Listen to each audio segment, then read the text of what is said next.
En un giro decisivo en la política migratoria estadounidense, el gobierno federal ha anunciado que congelará todos y cada uno de los procesos de asilo y sugieren que van a comenzar a deportar a los solicitantes.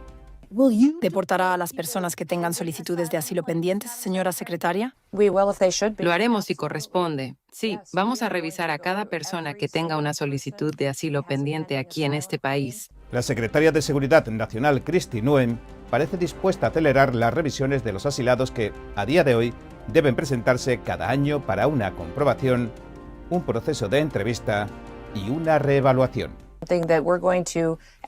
Eso es algo que vamos a agilizar y que haremos de inmediato con cualquiera que tenga una solicitud de asilo hoy, para asegurarnos de que realmente se merezcan seguir en este país, que todavía cumplen con los motivos por los cuales solicitaron asilo y que no los estén radicalizando y no participen en actividades criminales que pongan en peligro a nuestros ciudadanos. Y es que, como llevamos informando desde hace mucho, Estados Unidos atraviesa un punto crítico en su política migratoria.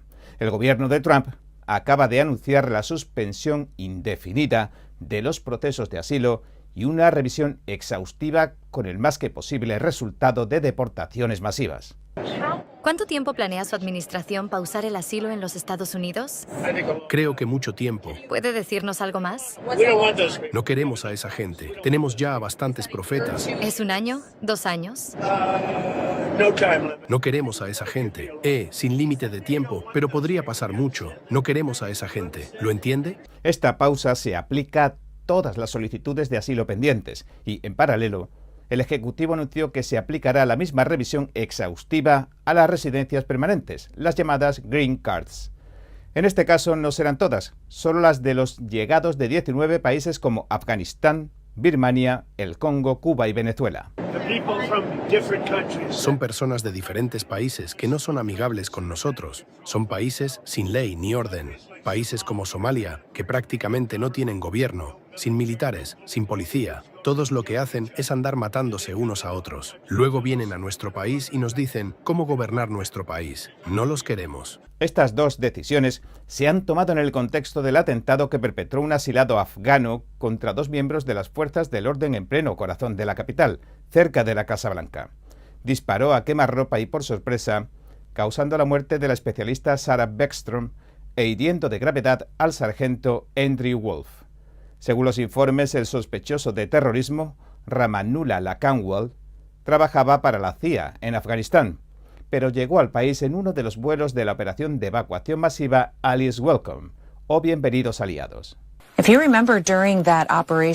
Si recuerdan, durante aquella operación, cuando se abandonó Afganistán, a las personas simplemente las subieron a aviones y las trajeron a Estados Unidos. La administración nos dijo en ese momento que las revisarían cuando llegaran aquí, y así lo hicieron, pero no hicieron una investigación exhaustiva. Lo que hicieron fue verificar algunos nombres y algunos datos, pero lo que el presidente Trump ha puesto en marcha ahora para la revisión de seguridad es información biométrica, revisión de sus redes sociales, comunicaciones, contactos y la actualización de servicios.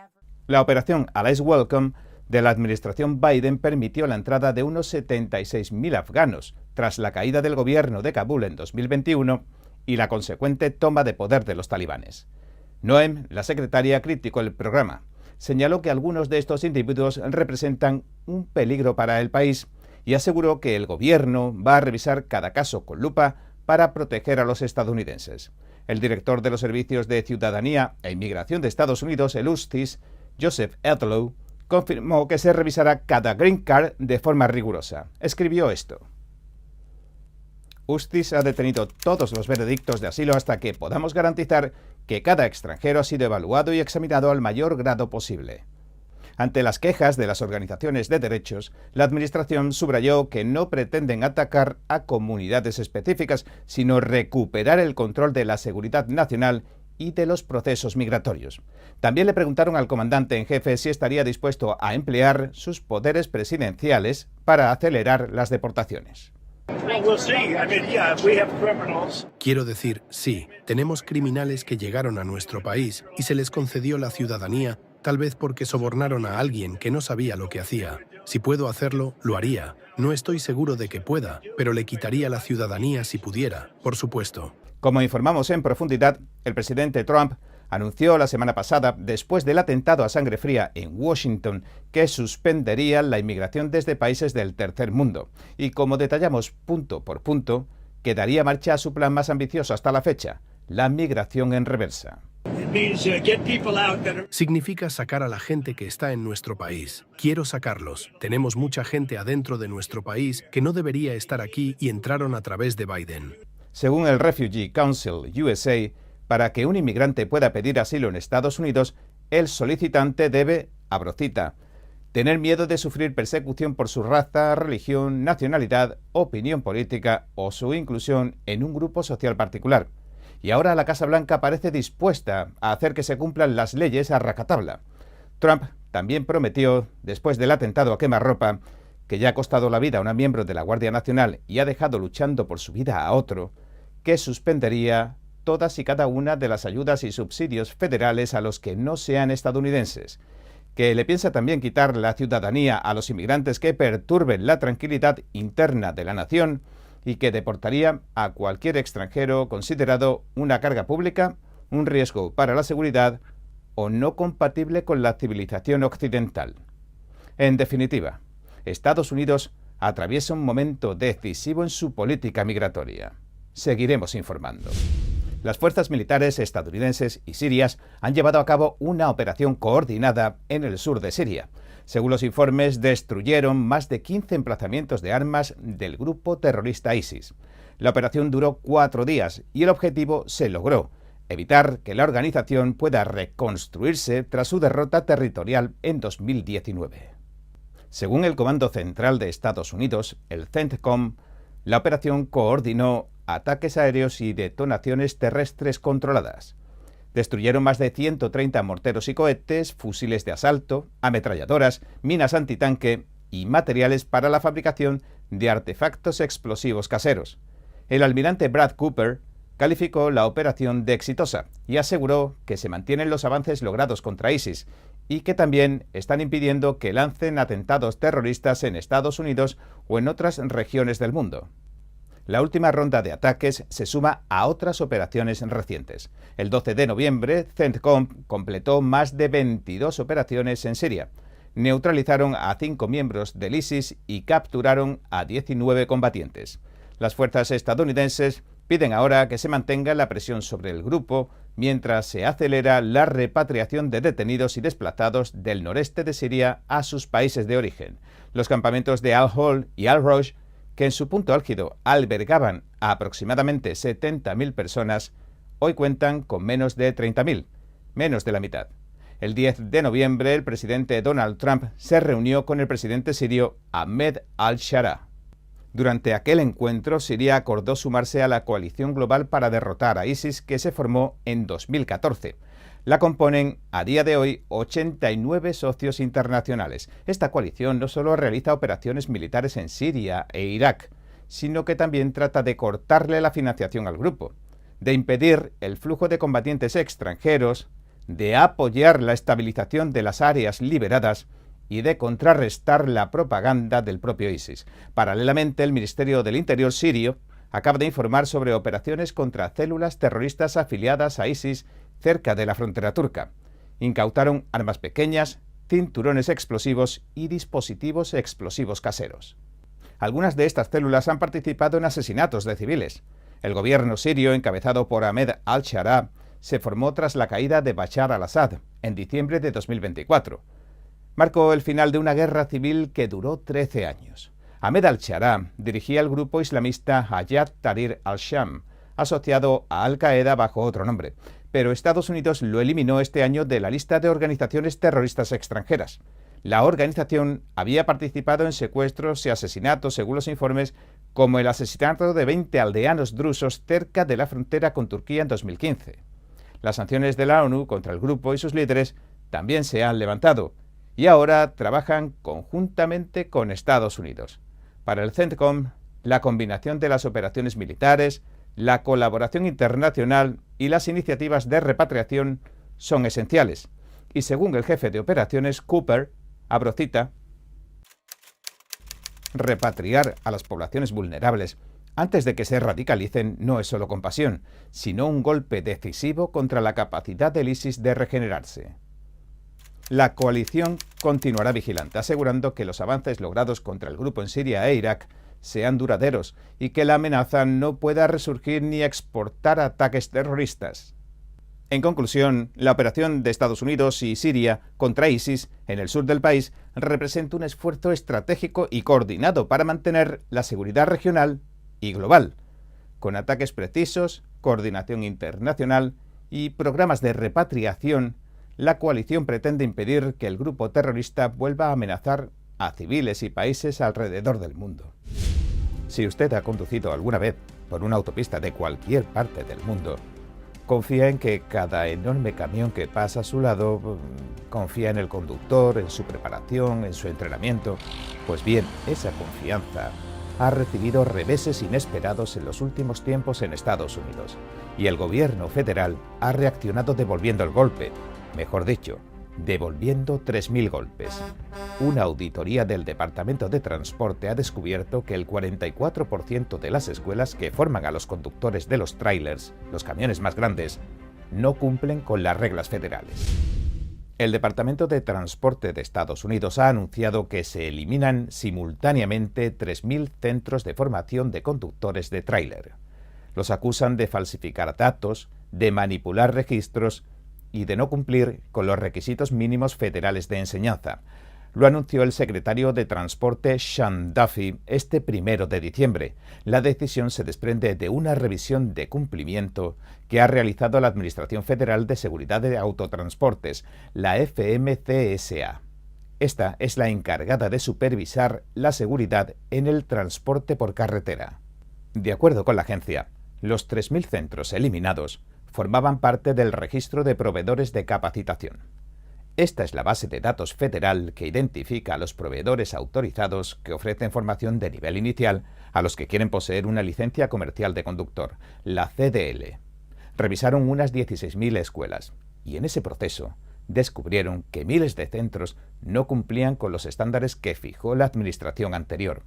Entre las irregularidades encontraron que faltaba documentación de los aspirantes, que manipularon y falsificaron datos del entrenamiento, que se negaron a entregar registros durante la auditoría, que no cumplieron con el plan de estudios federal, que los instructores no estaban cualificados y que ni siquiera las instalaciones cumplían con los requisitos mínimos.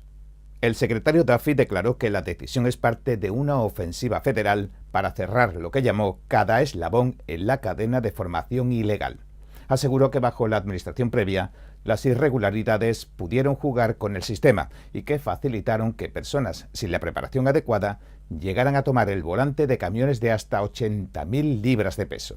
Según Duffy, esa falta de supervisión puso en peligro a todas y cada una de las familias en las carreteras estadounidenses. Sus palabras fueron claras, dijo, y eso termina hoy. A esta acción se suma que han enviado notificaciones a otros 4.500 centros más, los mismos que ahora se encuentran bajo advertencia por posible incumplimiento. Esos centros disponen de 30 días para demostrar su conformidad con las normas federales o también se los eliminará del registro. Esta purga llega después de que se tomaran otras medidas en los últimos meses. En septiembre, una auditoría nacional detectó lo que la FMCSA describió que existía un patrón catastrófico en las licencias comerciales que se habían emitido a extranjeros en situación irregular. El secretario Duffy respondió entonces con acciones de emergencia para limitar la emisión de licencias a las personas sin domicilio y se propuso exigir verificaciones obligatorias del estatus migratorio mediante el sistema SAFE, una base federal que autentifica los datos de inmigración. Las medidas surgieron tras una serie de accidentes graves en los que se vieron implicados conductores inmigrantes que operaban tráileres. En uno de los casos, registrado en Florida en agosto, se acusó a un conductor originario de India, presente ilegalmente en el país, de provocar un choque mortal. Y es que realizó un cambio de sentido en U en mitad de una autopista con un vehículo de 18 ruedas. Cruzó el camión cortando todos los carriles. Un vehículo se estrelló contra el remolque. Los 3 ocupantes fallecieron. En otro incidente en septiembre detuvieron a otro conductor en situación irregular. provocó un choque múltiple en el que una niña de 5 años resultó gravemente herida. En la industria de la formación de conductores, la reacción ha sido inmediata.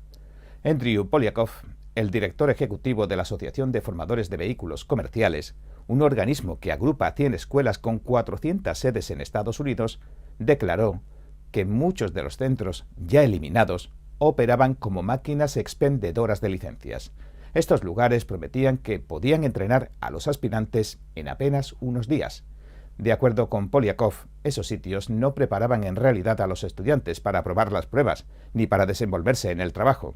En sus propias palabras, aseguró que algunos solo estaban sacándole el dinero a la gente. Mientras tanto, el panorama legal también se ha movido con rapidez. A finales de septiembre, la FMCSA publicó una norma provisional. Prohibió que ciertos grupos, como los trabajadores con visa H2A y H2B, pudieran sacarse licencias comerciales no domiciliadas. Un mes después, uno de los grupos apeló para que revisaran la regla, y a mediados de noviembre, un tribunal del Distrito de Columbia bloqueó temporalmente la regulación. Según los jueces, el gobierno no había seguido los procedimientos adecuados al redactarla, ni explicado de forma satisfactoria cómo promovía la seguridad vial. El tribunal aseguró que hasta ese momento la agencia no había demostrado que la norma hiciera más seguras las carreteras. En contraste, señaló que un condado peticionario presentó evidencia de que la medida podría empeorar la seguridad, porque obligaba, decía, a reemplazar a los conductores experimentados por conductores novatos. Pocos días después, la organización United Sikhs celebró la decisión del tribunal. En su comunicado, su directora legal, Wanda Sánchez-Day, dijo que la regla perjudicaba injustamente a los inmigrantes que trabajan y contribuyen al país, y que también empeoraba la escasez nacional de conductores.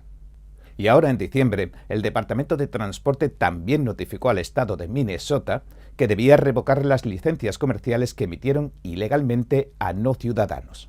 El departamento advirtió que, de no hacerlo, el estado podría perder más de $30 millones en fondos federales para carreteras. Una auditoría encontró que Minnesota había otorgado licencias a personas cuya estadía legal había expirado.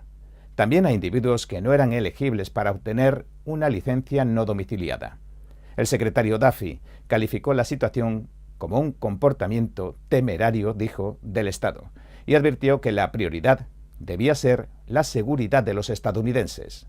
Y así, mientras millones de vehículos circulan cada día por el entramado de carreteras en Estados Unidos, el país se encuentra ante una purga sin precedentes. 3.000 centros cerrados, 4.500 bajo advertencia, normas en disputa judicial y un escrutinio renovado sobre quién está realmente capacitado para conducir máquinas que superan las 40 toneladas.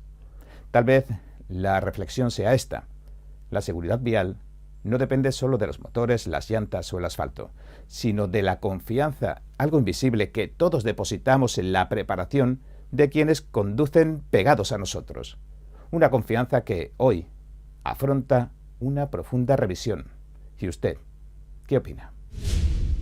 Imagínese ahora la ciudad que nunca duerme, con sus calles llenas de tránsito, con parques donde juegan los niños y vecindarios donde la vida cotidiana sigue su ritmo.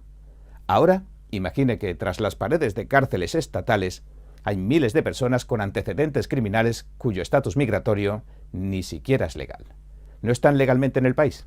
Hoy, el gobierno federal asegura que muy pronto liberarán a más de 7.000 y reclama acción inmediata. El lunes 1 de diciembre, la Agencia de Inmigración y Control de Aduanas de Estados Unidos, el ICE, emitió un llamado al estado de Nueva York. Le exige que honre los detainers, las notificaciones de detención, es decir, que el Estado debería informar a las autoridades federales cuando se dispongan a liberar a un inmigrante ilegal. La agencia dice que desde el 20 de enero, Nueva York ha liberado a cerca de 7.000 inmigrantes ilegales con antecedentes criminales, a pesar de que tenían órdenes de detención activas. Entre los liberados, según el ICE, se encontraban individuos acusados de asesinato y de delitos sexuales. A día de hoy, el Estado mantiene bajo detención a más de 7.000 personas en situaciones similares. Los acusan de homicidio, delitos relacionados con drogas, posesión ilegal de armas y delitos sexuales. El ICE informó que envió una carta a la fiscal general de Nueva York, Leticia James, en septiembre. Le solicitó su cooperación para garantizar que los detainers se respeten. La agencia asegura que no recibió respuesta. Estos detainers son mecanismos legales que fuerzan al Estado a notificar a las autoridades federales de inmigración cuando van a liberar a un inmigrante ilegal. Así los pueden recoger y transferir de manera segura a custodia federal. En un comunicado, Tricia McLaughlin, la subsecretaria del Departamento de Seguridad Nacional, dijo esto. Hacemos un llamado a Leticia James para que detenga esta peligrosa negligencia y se comprometa a honrar los detainers de ICE.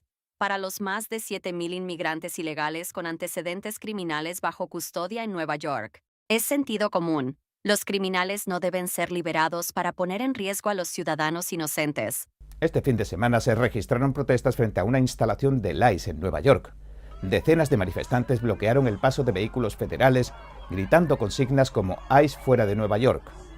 La policía local respondió y arrestaron a varias personas por no cumplir con la orden de dispersión. Por su parte, la oficina de la fiscal general, Leticia James, habló de la operación federal en Manhattan y aseguró que las autoridades locales estaban supervisando la situación para proteger los derechos de los neoyorquinos arrestados. En las redes sociales, la fiscal James escribió que se trataba de un operativo federal planificado y que el Estado trabajaría junto a sus socios para mantener informada a la población.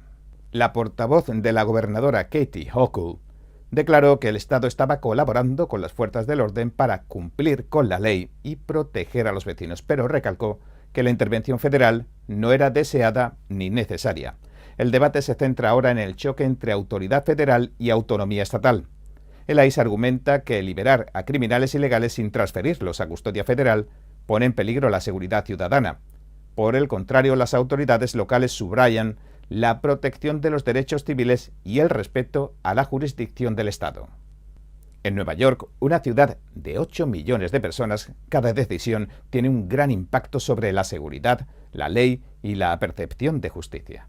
Detrás de los muros de las prisiones, los números se vuelven personas. Más de 7,000 individuos con cargos graves podrían salir a las calles si no se respetan los procedimientos federales, mientras millones caminan por Manhattan, Brooklyn, Queens y los suburbios de que rodea la ciudad.